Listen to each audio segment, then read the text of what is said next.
Hello friends, welcome to bliss cinemas. இன்னைக்கு நம்ம Tamil டப்பிங்ல release ஆயிருக்க அன்ஸ்டாப்பபிள் படம் எப்படி இருக்குன்னு பார்க்க போறோம். வாங்க வீடியோக்குள்ள போகலாம். இந்த படம் பார்த்தீங்கன்னா 2025 ரிலீஸ் ஆயிருக்க ஒரு சைஃபை ஆக்ஷன் படம். இப்போ இந்த படத்தோட கதையை பத்தி பார்க்கலாம். உலகமே பார்த்தீங்கன்னா பல்வேறு கிரகங்கள்ல இருந்து இங்க வந்து குடியேறி இருக்காங்க. இது பார்த்தீங்கன்னா பல நூறு வருஷத்துக்கு அப்புறம் நடக்கிற மாதிரி காமிச்சிருக்காங்க. பூமியிலேயே பார்த்தீங்கன்னா பல கிரகத்தை சேர்ந்தவங்க இருக்காங்க, இங்கே செட்டிலும் ஆயிட்டாங்க. அதனால டெக்னாலஜில பயங்கரமா டெவலப் ஆகி போய் இருக்கு உலகமே. ஏன் காரே கூட பறந்துதான் போகுது, அந்த அளவு டெவலப்மெண்ட் ஆயிடுச்சு. இந்த மாதிரி சூழ்நிலையில உலகத்தை தாக்கிறதுக்காக விண்கல்கள் வருது. அது உலகத்தை பயங்கரமா தாக்கு. இதுல இருந்து தப்பிக்கிறதுக்காக என்னெல்லாம் பண்றாங்க, அதுக்கு நம்ம ஹீரோவான கேப்டன் குயின் லாங் என்னெல்லாம் பண்றாரு, கடைசியில என்னதான் ஆச்சு அப்படின்றது தான் இந்த படத்தோட மொத்த கதையே. இப்ப இந்த படத்தோட பாசிட்டிவ் நெகட்டிவ் பத்தி பார்க்கலாம். பாசிட்டிவ், தமிழ் டப்பிங் நல்லாவே பண்ணி கொடுத்திருக்காங்கன்னு சொல்லலாம். அதே மாதிரி பெர்ஃபார்மன்ஸ் வைஸ் பாத்தீங்கன்னா படத்தோட எல்லாருமே ஒரு நீட்டான பெர்ஃபார்மன்ஸே கொடுத்திருக்காங்க. இந்த படத்தோட கான்செப்ட் பொறுத்தளவு பாத்தீங்கன்னா நல்ல ஒரு கான்செப்டே எடுத்திருக்காங்க. ஆனா அதை இவங்க பட்ஜெட் காரணமாக விஎஃப்எக்ஸ் சிஜிலாம் ஒழுங்கா பண்ணாதனால நம்மளால பெருசா அட்ராக்ட் ஆகி உட்காந்து பார்க்க முடியல. அந்த அளவு தான் விஎஃப்எக்ஸ் சிஜி எல்லா ஒர்க்குமே பண்ணி வச்சிருக்காங்க. அதெல்லாம் கொஞ்சம் இன்னும் பெட்டரா பண்ணியிருந்தாங்க இந்த படம் வேற லெவல்ல ஒரு படமா இருக்க கூட வாய்ப்பு இருக்கு. சவுண்ட் எஃபெக்ட்ஸ் பிஜிஎம்லாம் நல்லாவே பண்ணி கொடுத்திருந்தாங்க. படத்துல ஒரு சில போர்ஷன் சுவாரஸ்யமா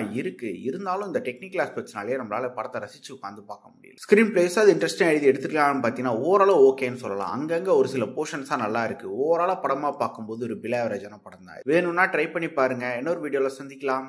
தேங்க்யூ.